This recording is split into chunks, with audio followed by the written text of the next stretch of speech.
Hi நமஸ்தே, நான் உங்கள் friend Jaya Srinivasan. Welcome to veggies recipe. இன்னைக்கு நம்ம வெஜ்ஜீஸ் ரெசிபி கிச்சனில் நல்ல டேஸ்டியான குவிக்காக பண்ணக்கூடிய ஒரு இன்ஸ்டன்ட் சாம்பார் தான் நம்ம பார்க்க போகிறோம். இது வந்து இட்லி, தோசை, பொங்கலோட ரொம்ப நல்லாயிருக்கும். இதில் வந்து நம்ம பருப்பு ஆட் பண்ண வேண்டாம், புளியும் ஆட் பண்ண வேண்டாம்.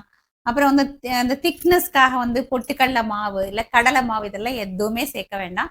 இதெல்லாம் சேர்க்காமையே ரொம்ப அருமையான ஒரு சாம்பார் நம்ம இப்போ ரெடி பண்ணிடலாம்.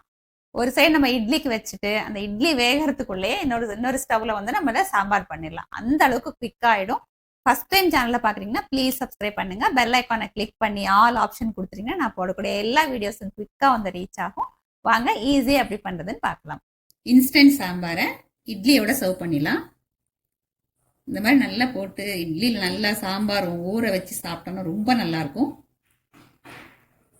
இந்த சாம்பார் வந்து நான் அடிக்கடி பண்ணுறது உண்டு. ரொம்ப குவிக் ஆகிடும், ரொம்ப ஈஸி, ரொம்ப டேஸ்டி கூட. இன்ஸ்டன்ட் சாம்பார் பண்ணுறதுக்கு குக்கரில் 1.5 கப்பு தண்ணி ஆட் பண்ணிக்கலாம். ரஃப்பாக சாப் பண்ண ஒரு வெங்காயம், 3 தக்காளியை பொடியாக கட் பண்ணி ஆட் பண்ணிக்கலாம். இந்த சாம்பாருக்கு வந்து நம்ம புளி எதுவும் சேர்க்க போகிறதில்ல, இந்த தக்காளியோட புளிப்பு தான். 4 பல் பூண்டு, கொஞ்சம் கருவேப்பிலை, பரங்கிக்காய் பீசஸ் 1 கப்பு, மஞ்சள் பூசணி அப்படின்னு கூட சொல்லுவாங்க, இது கட்டாயம் ஆட் பண்ணிக்கணும். ஏன்னா நம்ம சாம்பாருக்கு திக்னஸ் கொடுக்க போகிறதே இந்த பரங்கிக்காய் தான். இந்த சாம்பாருக்கு தேவையான அளவு உப்பு, 1/4 டீஸ்பூன் மஞ்சத்தூள், 1 ஸ்பூன் சாம்பார் பவுடர். நம்ம புளி எதுவும் சேர்க்காதனால ரொம்ப காரம் தேவைப்படாது, அதனால பார்த்து ஆட் பண்ணிக்கோங்க. குக்கரை மூடி ஒரு 4 விசில் வர்ற வரைக்கும் நம்ம வேக வச்சு எடுத்துக்கலாம். குக்கர் ப்ரெஷர் ரிலீஸ் ஆயிடுச்சு, திறந்து பார்த்துருவோம். நல்லா வெந்திருக்கு பாருங்க. இருக்கிற இந்த தக்காளி, இந்த பரங்கிக்காய் பீசஸ் எல்லாத்தையுமே நல்லா கரண்டியால் மசிச்சு விட்டுக்கணும். இந்த பரங்கிக்காய் பீசஸ்னால குழம்புக்கு பாருங்க நல்ல ஒரு திக்னஸும் கிடைச்சாச்சு, நல்ல ஒரு கலராகவும் இருக்கு.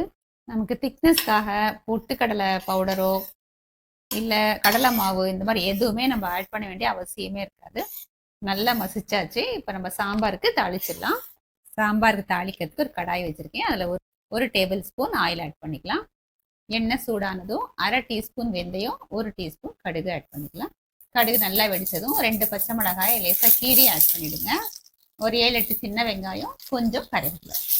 வெங்காயம், பச்சை மிளகாய் எல்லாத்தையும் நல்லா வதக்கிக்கணும். 1/4 டீஸ்பூன் பெருங்காயத்தூள் ஆட் பண்ணிக்கலாம். வெங்காயம் நல்லா வதங்கியாச்சு, வெங்காயம் நல்லா பொரிஞ்சிடுச்சு.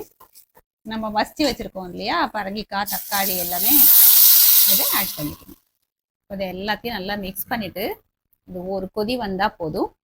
பார்த்துக்கோங்க கன்சிஸ்டன்ஸ் நமக்கு எப்படி வேணும் அப்படின்னு. இந்த அளவுக்கு பரவாயில்ல அப்படின்னு அப்படியே விட்டுடலாம். இல்லை இந்த கொஞ்சம் தண்ணியாக வேணும் நம்ம தண்ணியாக ஆட் பண்ணிக்கலாம். டேஸ்ட் பண்ணி பார்க்கலாம், உப்பு காரம் ஏதாவது கம்மியாக இருந்தால் கூட நம்ம ஆட் பண்ணிக்கலாம். சாம்பார் கொஞ்சம் கொதிக்க ஆரம்பிச்சாச்சு. குக்கரில் கொஞ்சமாக தண்ணியை சேர்த்து இதிலேயே போட்டுருவோம். சாம்பார் நல்லா கொதிக்க ஆரம்பிச்சாச்சு பாருங்கள். டேஸ்ட் பார்த்தேன், எல்லாமே கரெக்டாக இருக்குது, கன்சிஸ்டன்சியும் கரெக்டாக இருக்குது. கொஞ்சம் பொடியாக கட் பண்ணிக்கிற கொத்தமல்லி ஆட் பண்ணிடுவோம், நல்லா வாசனையாக இருக்கும். நல்லா மிக்ஸ் பண்ணிவிட்டு ஸ்டவ் ஆஃப் பண்ணிடலாம்.